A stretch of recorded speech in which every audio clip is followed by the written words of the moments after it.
I'd like to give a shout out to this week's subscriber of the week. Thank you so much for supporting me. If you would like a chance to be a subscriber of the week, all you have to do is like, most importantly, comment, and subscribe for your channel. Alright, now let's get into it. You say hi, we stay high, you look so pretty, yeah.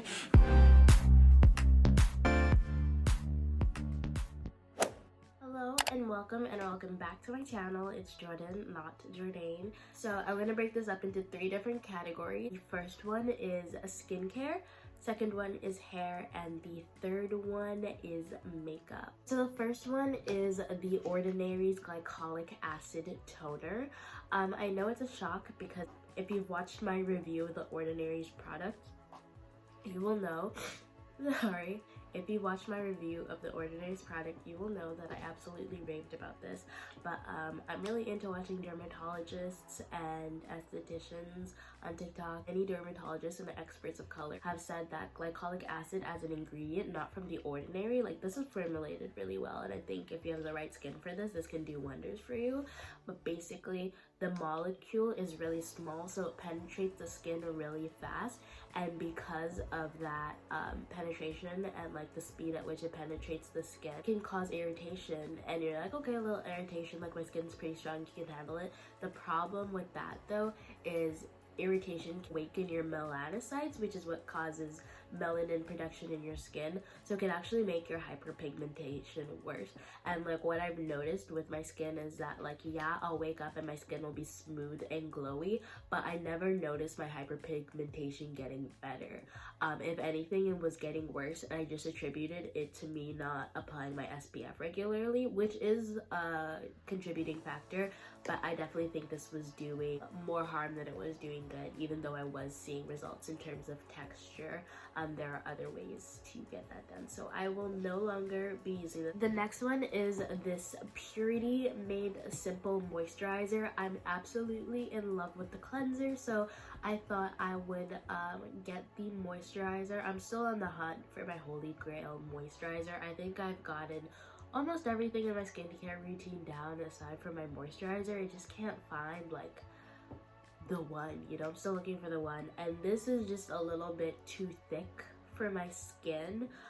Even though it's still like, it's this nice gel formula, and like you think it's just really rich. I have combination skin, oily T-zone, dry cheeks type situation, but yeah, it's just a little bit too much. It's like really emollient, I think is the word, so it's a no for me. The next one, I'll put a picture up here, is The Ordinary's Peeling Solution.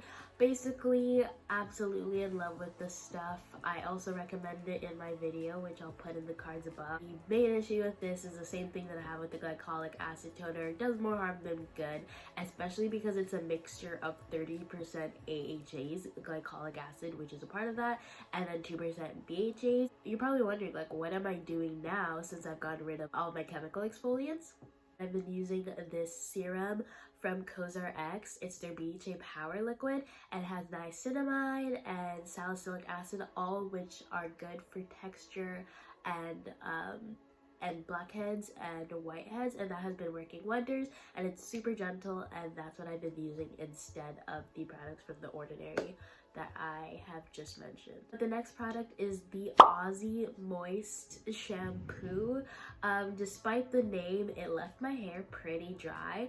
I absolutely love their conditioner and deep conditioner. The slip is absolutely amazing if you have natural hair or just hair in general. It smells so good, so I figured let me get the shampoo, and the shampoo just left my hair really dry. I just wasn't a huge fan of the way it left my hair afterwards. It wasn't absolutely awful, but I've had better, so I'm not gonna settle if I've had better. So the next product, I'll put a photo over here, and this is the Texture ID Self-Heating Deep Conditioner. I can't talk, this is a container that it This is a container it once was in, but I use it all up. Now I use it to house my shea butter mixture. I am so stuffed, guys. I am so stuffed. I'm trying here. See the dedication, like, I wanted to get some content out to you guys so badly that I got out of bed. I was supposed to go to school today, but I didn't go because I can't breathe, and so putting on a mask would just take me the hell out. Also, I'm pretty sure they would send me home because I would have to take off my mask to blow my nose like every 10 seconds, and like with the virus, I'm sure they wouldn't want that. And also, they're like pretty adamant that you stay home. There's now like a huge stigma around any sort of coughing or sneezing, which I understand, rightly so, but like imagine the stares I would get. I can still taste, I can still smell when my nose is unplugged, so I'm okay. I know for a fact that this is a cold because I know my body and like how I react, so I am a-okay. Don't worry about me. I'll be okay in a couple days, but yeah. Dedication, that's all I'm saying. Let's get back to it. The Texture ID Deep Conditioner. It's supposed to be self-heating. I didn't really find that it did that. I use a deep conditioning cap that I bought off of Amazon for like 20 bucks when I'm deep conditioning because my hair is low porosity. I didn't find that it self-heated. I used my deep conditioning cap on it to help, but it was an okay deep conditioner. It smelled like really sweet and like citrusy, which was cute, but I wasn't a huge fan. My thing, if a deep conditioner works really well, my coils are really defined, and it didn't give me a lot of coil definition, and my hair didn't feel as soft and hydrated as it usually feels when I deep condition. So ultimately it was just an okay for me. The Aussie Moist Conditioner. I said I liked it. I do like it, but because I deep condition every time I wash my hair, I find conditioning and deep conditioning really redundant. So conditioner as a whole is something I would repurchase unless I'm using it on my wigs. Next, we're gonna move on to makeup. So in terms of makeup, the first product I won't repurchase is these L'Oreal Infallible concealers. These absolutely suck no matter what you use. If you put it down, it'll lift every time you rub. It's just like you won't get anywhere. Like every time you try to blend, it just becomes splotchy, impossible to blend. They just suck. They really just suck. I wouldn't repurchase these, and I wouldn't recommend them at all. I really wanted to love them because you get so much product for your buck, and I hear the Infallible foundation is great, and the foundation powder is getting amazing reviews over on TikTok, but these just aren't it. I'm sorry. The next one is this Urban Decay All-Nighter Primer. I just bought this. I'm really sad about this because I absolutely swear by the Urban Decay All-Nighter Setting Spray. That stuff will make you last. I've worked 12-hour shifts before, and boy oh boy, that stuff, like, I will leave the shift looking the same way I did when I walked in. Like, that, amazing. Highly recommend.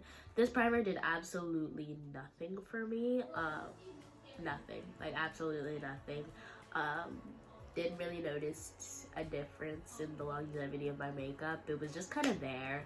It's like putting on lotion. Like, it was just there. So I wouldn't recommend it, especially because it's high end. Like, you want to get bang for your buck. If I'm gonna be spending this much on makeup, it better be doing it and doing it right. That's all I gotta say. I'm just gonna leave that there. Soft Silk Pro Filter Hydrating Primer. So this was gifted to me, and the only issue, I'm sure it's a good primer, the only issue is that it has dimethicone, and I am allergic to that ingredient. It makes my skin super bumpy in texture. Pores fill up with fluid, and it's like super bumpy, and it's just not a good look, and my skin starts to peel. This Too Faced Hangover Setting Spray, this was like a special edition one. It's, what's it called? This is a blanking. Watermelon! Yeah, as you can see the little seeds, this is watermelon flavored, scented. This made my face smell nice, but it was really sticky, and it just didn't really do anything. It also made my face really textured. Like, after all the work that I put in blending, and my makeup looked really good and smooth, after spraying it on my face, it just brought up all the texture. It was really weird. So I don't know if it affected the wear of my makeup because it already looked bad. So yeah, I just did not really enjoy this, and I would not recommend it. Why do I have two of these? What guys think $20 of makeup is. If only they knew. So, thank you for watching. I really appreciate it.